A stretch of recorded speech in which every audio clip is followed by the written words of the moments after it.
We refuse to be left out. We will not be zoned out. We will not be zoned out. We will not be zoned out. We will not be zoned out. All right, we are in my lovely home of New York City. We are heading to a press conference being held by Defend Harlem. They are at City Hall raising attention to the Mamdani administration about a development called the 145 Project on 145th Street in Lenox, which is 2 blocks from where I grew up. And one of the things about this development is that it supposedly has affordable housing. But the AMI, the area median income for that building, is accounting for the entire region of New York City, which means that people who make nearly $100,000 a year can qualify for affordable housing, when in reality, the people who are the native generational Harlemites, they make anywhere between $30,000 to $50,000 a year. So it obviously creates a concerning situation. We're gonna check out the press conference and we're gonna talk to some people and see if we can get the Mamdani administration to affect some either subsidies for this development or recalculate the AMI. Because again, affordable housing, but affordable for who? Please follow us on Instagram at Defend Harlem, learn more about what we're doing. And I thank everyone for joining us here today. And Dr. Blue is going to give us some last words. I'd like to thank those of you who came out today to support this noble cause, and it is indeed a noble cause. Right now in our city, there's about 1.5 million people in the city who earn between $35,000 and $65,000 a year. 1.5 million. And yet, in all of the housing developments that are being done, nobody is looking out for that working class person. We're always saying is, Mr. Mayor, stand with us. Let's protect the nurses' aides. Let's protect the restaurant workers. Let's protect those who are trying to build a family in New York City.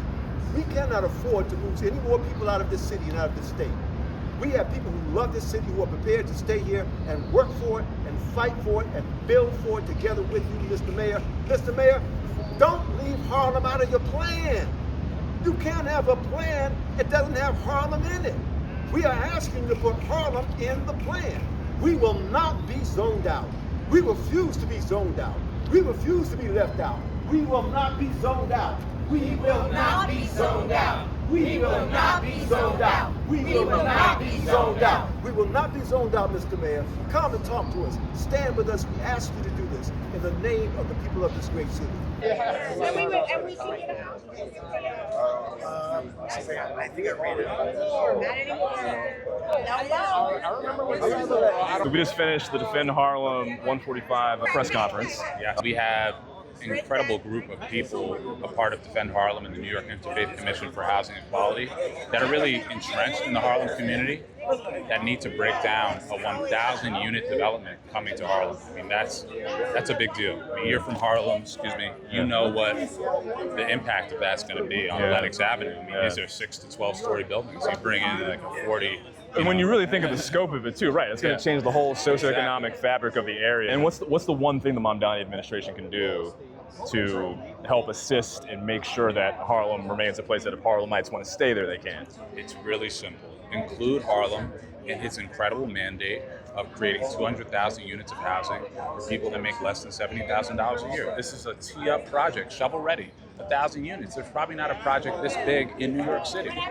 This is really, I think, a layup for him and his administration, as well as a way to really kind of start a new chapter with housing in Harlem as well. So I think it's a win-win for all of us. Appreciate you, bro. Yeah, appreciate you. No doubt. Thank you. So what brought you out here today?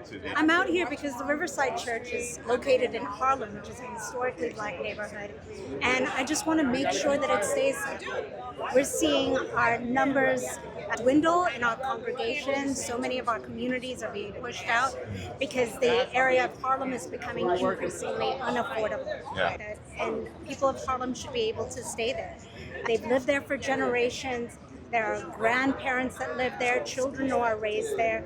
And it's a shame when someone who has just graduated high school or just graduated college and they're joined the workforce and they cannot afford to live in the community where they were born and where they grew up. And that's what I think we're asking the Mamdani administration for, is to make sure that affordability is not just a buzzword, but it's something that people can actually rely on. That reflects the income of the people who live in Harlem. So it's unjust to have a formula that doesn't reflect the actual community. It's literally pushing them out. This formula that's being used is attacking our community because it's pushing Black and brown folks out and separating families. That's not the gospel I live by. I live by a gospel that preserves families, preserves home, that takes care of the most vulnerable. That's why I'm here today. And there we are. So we got to speak with Defend Harlem and some Harlem residents, but it's not my organization. I'm a kid who grew up in Harlem. I grew up on 147th and Lenox, who has, over the years, watched my neighborhood continually change. And when I say change, I mean get gentrified and displace people. And I'm tired of it. And I want people who want to remain in Harlem to have the ability to do so, particularly with a mayor who has so prominently campaigned on affordability and equitable housing. And I'm not against Mayor Mamdani. I am merely interested in accountability for people who make bold promises, particularly as they relate to brown and Black people and working class poor New Yorkers. There's too much at stake right now for us just to be living in the world of political lip service. You got to deliver on your promises.